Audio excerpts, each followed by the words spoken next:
មានស្បើកម្មអ្វីមកកាត់ណាត់រត់បងហើយ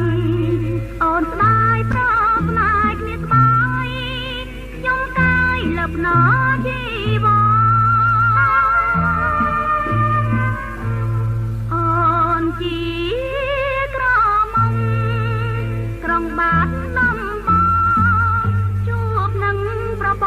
ងនៅពេញចិនដយ៉ាងបានស្នេហ៍ស្និទ្ធ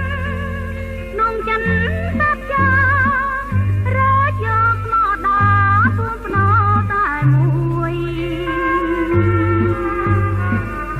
តែកម្មកំណាចឲ្យយើងព្រួយគ្នា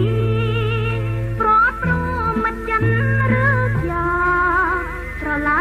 ស្នេហ៍ឲ្យរញជួយ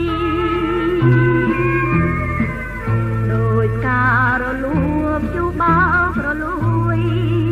ជាក្រោយសងព្រាលោកជួយជួបនឹងបងមួយគង់គ្លី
ប្រត់ព្រមមិនចិន